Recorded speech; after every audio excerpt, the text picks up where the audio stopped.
Se celebran los 30 años de la reforma constitucional de 1994. Más exactamente, el 22 de agosto de 1994 se sancionó la reforma constitucional de 1994 que deriva del Pacto de Olivos entre Carlos Menem y Raúl Alfonsín en la Quinta de Olivos. Usted recordará aquel acontecimiento que le permitió la reelección al expresidente o al por entonces presidente Carlos Menem, y el radicalismo pudo obtener algunos beneficios desde el punto de vista electoral. No fue una reforma muy a fondo, pero se modernizó la Constitución de 1853. Y en esa convención constituyente que se hizo en la ciudad de Santa Fe estuvo presente un riocuartense, Esteban Chachi Llamosa. Buenos días. Buenos días Marcelo. Bueno, ¿cómo fue esa experiencia? Fuiste el único riocuartense, Chachi, que estuviste presente en ese histórico acontecimiento. Sí, la verdad que fue, dentro de mi historia política, el mayor honor que tuve fue representar a toda la provincia de Córdoba y a mi propio partido en aquella convención histórica. Bien decías vos que fue una convención fruto del Pacto de Olivos, celebrado en aquel momento entre el presidente Carlos Menem y Raúl Alfonsín. Pero realmente creo que la reforma fue mucho más allá de lo que se divulgó en aquel entonces y mucho tiempo después, de que había sido un pacto para beneficio de la reelección de Menem y lograr el tercer senador para el radicalismo. Fue mucho más allá porque se avanzó en instituciones que la convierten en una de las constituciones más modernas, más progresistas. Tuvo, en el caso mío, una especial participación en lo que fue la incorporación de los tratados de derechos humanos. En fin, creo que a pesar de ese primer impacto negativo, la reforma ha sido muy útil, aun cuando todavía hay muchas asignaturas pendientes que en el devenir de los años no se han cumplido, no se han profundizado, a pesar del marco que le dio la reforma del 94. Chachi, ¿y cuáles fueron los aportes que le dio a la Constitución Nacional esa convención de 1994? Mira, Marcelo, yo cito dos artículos fundamentales.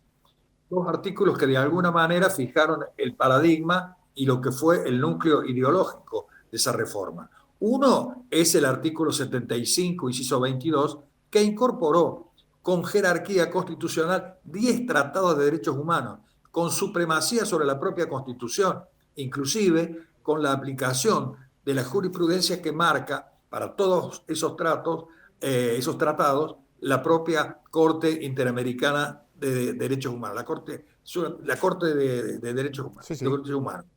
Es decir, esos fueron 10 tratados en donde ponen esos tratados al hombre como persona, como un sujeto principal de los tratados, no al Estado en forma abstracta. Y eso significó avances posteriores en muchos aspectos que tienen que ver con esos tratados, la posibilidad de avanzar en el tratamiento después de la derogación de las leyes de punto final y obediencia debida, en el avance en la aplicación de las penas y de los juicios con respecto a quienes habían violado los derechos humanos, avanzó en temas de derechos del niño, en fin, creo que eso fue. Y el otro artículo, para mí central también, es el propio artículo 36, que establece que en el futuro cualquier violación a la Carta Magna, cualquier violación al Estado de Derecho, se debía considerar como una violación al Estado democrático y que todos sus actos, si se producían, iban a ser declarados y sus autores traidores a la patria. Es decir, esos fueron para mí los dos aspectos centrales, más allá de muchas otras instituciones que también se determinaron y se sancionaron. Y a 30 años, Chachi, de ese histórico acontecimiento, ¿amerita hoy en día una nueva reforma de la Constitución? Yo pienso que no, Marcelo. Yo pienso que lo que hay que hacer más que pensar en otra reforma es cumplir la que hay. Ah, Y cumplir la que hay significa avanzar en muchos postulados de federalismo que hoy no se cumplen, ah, en muchas cuestiones que tienen que ver con justamente derechos humanos, que hacen a la vida de la mujer, a la discriminación para los menores, en fin, al mismo Consejo de la Magistratura que está funcionando pero no a pleno. Es decir, esos aspectos, el amparo, por claro. ejemplo, como acción colectiva de protección de derechos, están establecidos, tienen el marco de la Constitución. Pero lamentablemente todavía sobre todo en muchos jueces, no hay una aplicación directa operativa de los tratados. Y eso significa, por supuesto, asignaturas pendientes que tendrán que ir modificándose. Creo que esas son también cuestiones que hacen a una vida muy dinámica, porque la Constitución en la reforma está inclusive incorporando muchos derechos que, como no estaban restringidos o prohibidos, pudieron incorporarse a la Constitución, y está considerada como una reforma muy progresista. Yo recuerdo que el propósito inicial de algunos era que la convención se agotara en ese doble propósito que vos marcaste al principio: la reelección del presidente Menem y beneficios para el radicalismo. Sin embargo, avanzó en muchísimos aspectos, en los que yo te cité. Son 10 tratados, además de tratados de derechos humanos, tratados que permiten el marco de la integración regional que todavía no se ha desarrollado suficientemente, pero que está fijada con un parámetro constitucional muy claro. Ni hablar de cuestiones de federalismo, de cuestiones de centralismo, que hacen que hoy haya tantas asimetrías entre lo que es el AMBA con el interior. En fin, todo eso con la sola enunciación de la Constitución no alcanza, sino que tiene que haber una operatividad fruto de una decisión política y de una estructura cultural que todavía lamentablemente en muchos aspectos de la justicia no están. Hablabas, Chachi, de deudas pendientes, y una deuda es el tema de la pobreza. Recientemente la UCA dio a conocer, en base a la encuesta permanente de hogares, los números de la pobreza en Argentina, y fíjate vos que también referenció a Río Cuarto, donde 5 de cada 10 riocuartenses son pobres y 6 de cada 10 chicos riocuartenses son pobres. ¿Cómo se puede saldar esta deuda, que es responsabilidad de la clase política?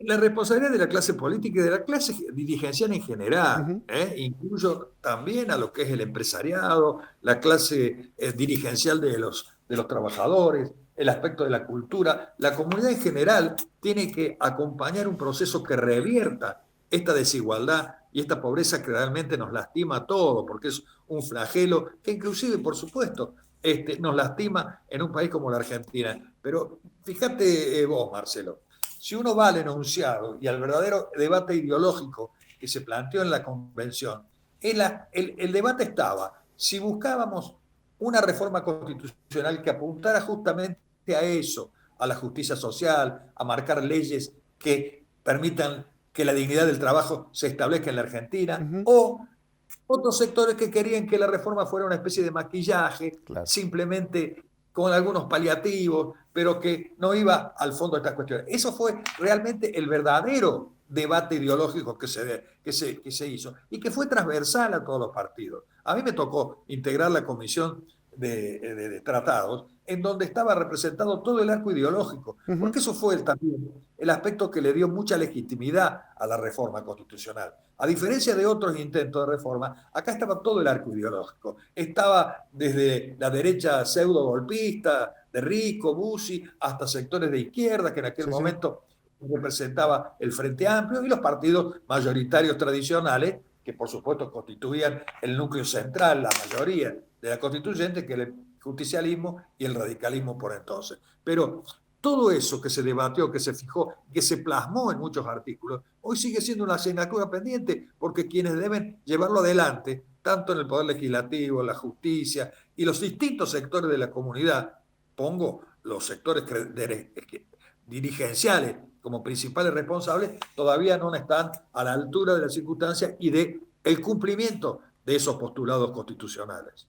Muy bien, muchas gracias, Chachi, por estos minutos. No, gracias a ustedes, Marcelo, por permitirme esto, y yo siempre recuerdo, 30 años han pasado. Hago el paralelismo con aquella reforma del 49 que estableció los derechos sociales, con esta que estableció los derechos humanos como jerarquía constitucional. En aquella del 49 se han cumplido 75 años, en esta 30, pero creo que perfectamente se puede trazar un hilo conductor, se puede trazar un paralelismo, y lo que sí, el anhelo a quien en este caso humildemente me tocó a mí participar, es que la reforma, más que reformar la Constitución, se cumpla, se aplique, sin intermediarios, operativamente, porque las cláusulas son operativas, no necesitan leyes que reglamenten el ejercicio. Así que bueno, le agradezco mucho, Marcelo, la oportunidad. No, gracias a vos, Chachi. La palabra de Esteban Chachi Llamosas a 30 años de la reforma constitucional de 1994. Una breve pausa y enseguida volvemos.